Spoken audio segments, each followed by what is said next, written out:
Racket and roll, shadows of Centris. Unfortunately, the game was still a long way off from being complete, and there was only so long that Shireen could shirk work to show off the game to them. Still, it was a nice place to visit no matter how temporary it would. "Hey humans!" someone shouts the moment they leave the building. They look around.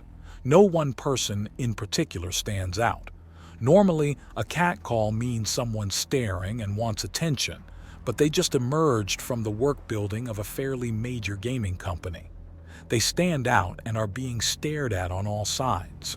Most of the stares are still moving though. "Hey humans!" the voice calls again, closer this time. They all turn to the right and spot a pair of young women giggling to each other. "So what are you two doing?" Ahmadi asks, suddenly among the Trek girls and still where he was. The girl on the left suddenly looks at him, then turns back to see him with Koa and Reggie and looks back and forth. "Wait, what? How? You're here, but you're over there, but you're here. No, and how are you in two places at once?" The now panicking Tret demands, turning bodily to face one Ahmadi and then the other as she tries to see both at once despite their positioning. "No, let's not get nosy, buddy," Ahmadi says blandly as he bites back his humor. "Okay, I'll bite. What are you doing?" Reggie leans over and asks the Ahmadi nearest to him. "Just an illusionary projection I can see and hear through. If you don't actually need to do something there, it's better than a teleport." Part of me still can't believe that a conversation involving teleportation is completely serious. Reggie notes as he watches the Tret woman's mind seemingly melt as she tries to understand too Ahmadi. "Also, you need to stop watching cartoons. You're going to break someone." That's half the fun of it.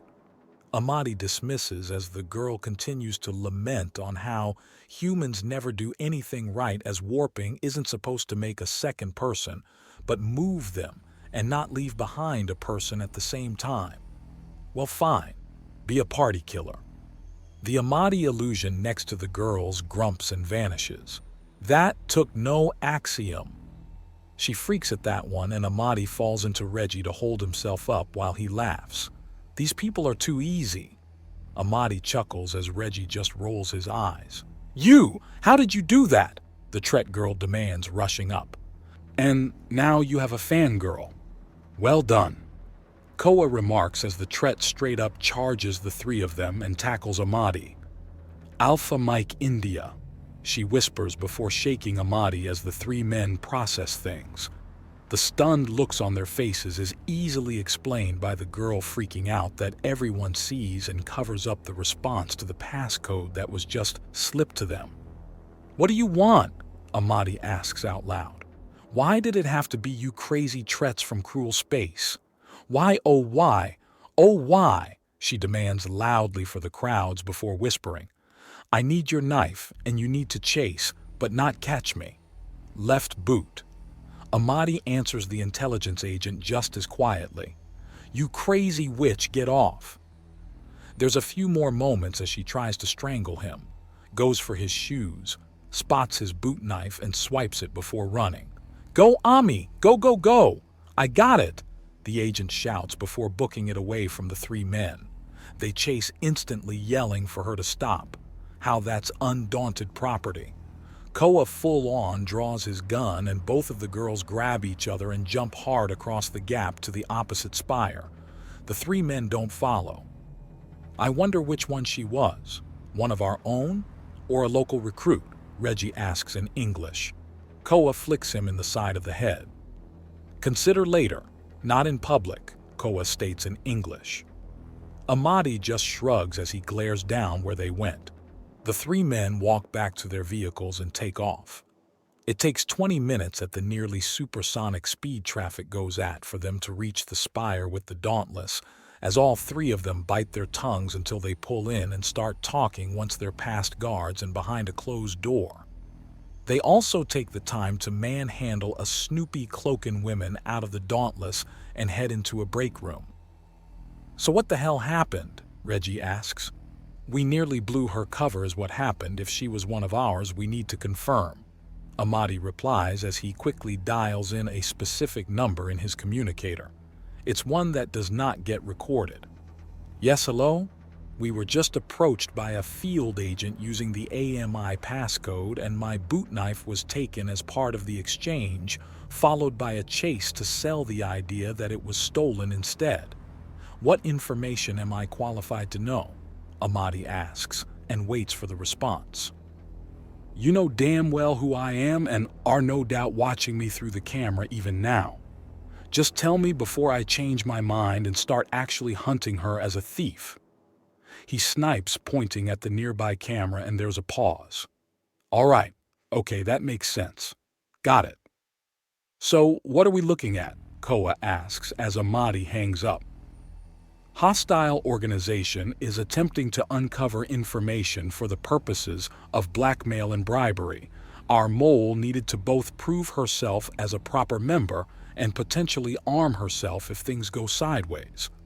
We don't know if she was successful, but if she was, then she can start feeding garbage information to the group. Infiltration. What a pain, Koa remarks as he considers. Right. Well, I need to get my knife replaced. After that, we're trawling for more idiot conspiracies, Amadi remarks before leaving. He then enters the room right after. Come on, let's raid the Armory. If they won't let me take an endless barrage, then what's the point? Reggie asks, and Koa rolls his eyes. Come on, drama queen. I'm sure we can find something with enough boom for you, Koa says, and Reggie gets up to follow. I swear this fucking planet is 10 pounds of conspiracy in a half-pound bag, Reggie mutters. Yes, let's see if we can't get you a black hole gun to make you feel better, Koa asks, and Reggie perks up. Are you just messing with us? No way you like explosions that much, Amadi asks, and Reggie chuckles. It's more the elegance of the machining. The endless barrage is one of the most well-designed weapons out here. The usual weapons are fairly slapdash out here to the point you could mimic them with pieces of junk. But that thing? It was designed by someone who knew what they were doing, Reggie says as the three men make it through the ship towards one of the armories. It takes only a minute for Amadi to check out a new boot knife.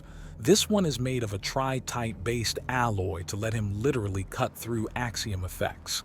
A bit of an upgrade from the steel of his last one. The slag thrower is interesting. Of that there is no doubt, but the ammunition is heavy and the entire weapon is more designed for terror and torture than any actual practical use in a fight. Reggie considers as he examines one such weapon. Not a bad heft, and the mechanisms are almost akin to those of a child's toys. You could easily make one of these out of cheap plastic and you have something Nerf would be all over. Imagine getting those mixed up, Koa remarks, and Reggie snorts. If someone's too stupid to realize that their gun is pounds and pounds lighter than it should be, not to mention the wrong feel and color, they almost deserve to get into a firefight with a Nerf gun, Reggie retorts. Almost, Amadi asks as he starts browsing the big list of fun toys. No one deserves to be unarmed in a brutal fight, but that level of stupid is almost enough for that. Reggie remarks as he looks at a pop gun with a sneer on. Those bounty hunters are insane to make something like this. Without ear protection, you'd rupture the drum and it's man-portable. Good God, it's like they want to hurt themselves. Then they got their hands on silencing axiom marks, Koa remarks. Rune magic on weapons. The fact it's needed because simple engineering and good design isn't enough. Disgusting, just disgusting. What next? Naming the gun makes it stronger? Oh please, don't jinx yourself, Amadi says before grinning. Although, having a named axiom construct that can be tied to a weapon and giving it a theoretical soul and identity as an individual is an interesting idea.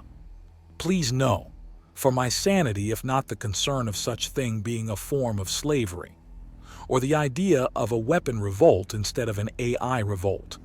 It's bad when a military-grade robot wants you dead. When your own handgun wants you dead, there's even more issues, Reggie says out loud, and Amadi considers that for a moment before shrugging. So be it. Besides, we'd probably end up with them as more women trying to fuck us anyways. The fact that you can legitimately complain about getting too much pussy is astounding. Koa notes as he examines an axe, someone made of tritite with Kutha runes along the side. It leaves behind static sparks in midair when he swings it and he puts it back in response. Lightning runes and an expanded magazine for easy transportation and use. Reggie reads off the tag as he picks up a massive triple-barreled minigun assembly with one hand and looks it up and down. Well put together, but holy shit overkill. You wanted the minigun rocket launcher and a triple minigun is too much? Amadi asks. I've never pretended to be consistent, Reggie remarks. I like big booms. Then why aren't you in demolitions? Koa asks. Because I only got on the Dauntless due to a long career as a skilled mechanic. I underwent the catch-up training and not the full, damn near kill yourself, special training you two got, Reggie remarks before looking over the weapons. You know, I think we should correct that, Amadi says, and Reggie shoots him a horrified glance. Well, you're not exactly a cancer-prone older man anymore. You're young again, strong again. Shouldn't we get you in shape? You've known me for months, and now you're thinking about hazing me? Reggie demands. Also, I work on the guts of this ship. Are you sure that you want to make me mad? Not in my armory, the officer on post says before anything else can start. He gives them all a glare and all three of them walk out. Seriously, though, you need to get your training up to the level of the rest of the Undaunted, Koa remarks, and Reggie just gives him an odd look. It's called specialization. I'm not a frontline soldier, I'm a mechanic. Yes, I'm in the field, but in a straight-up fight, I'm not part of the reinforcements or even part of the initial team sent out, Reggie says, and Koa puts a hand on his shoulder. It's not about hazing, it's about concern. We're out in the field almost perpetually. The cults and conspiracies of Centris means the whole planet is technically a contested zone, if not outright hostile. Danger can pop up at any moment, and I'd feel a lot better knowing that you've got some extra training in your pocket. I don't think it would even be hard for you at this point. With your field experience and Axiom abilities, you can easily keep up to the standard, but having it confirmed would be a weight off my shoulders. Do you have to be so reasonable and rational about this? Can I please have some wind in my sails? Reggie asks after a moment, and Koa smiles. I could threaten you with a wedgie nerd, Koa says, shifting the companionable hand on Reggie's shoulder into a headlock. I'm the nerd, not him, Amadi pipes up. Quiet geek, Koa snaps, and Amadi doubles over in laughter. The big man shrugs off the few elbows to the gut that Reggie gives him before flipping the smaller man to throw him over his shoulder. Come on, basic tests at the gym and firing range. It'll take a huge load off my mind.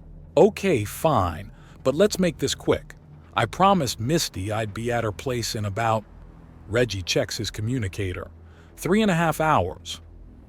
You know, for a guy that was asexual before, you're pretty sexual now, Amadi remarks with a grin. Actually, it's not that often at all. It's more people. Being with someone in a different way than being with you guys, or, well, I think you get it. Engineer Reginald Pike, are you turning romantic? Koa asks with a raised eyebrow. Well, no. I mean, I don't want to disappoint her. She's been good to me and I should be good right back. Reggie protests and neither of the other men believe him.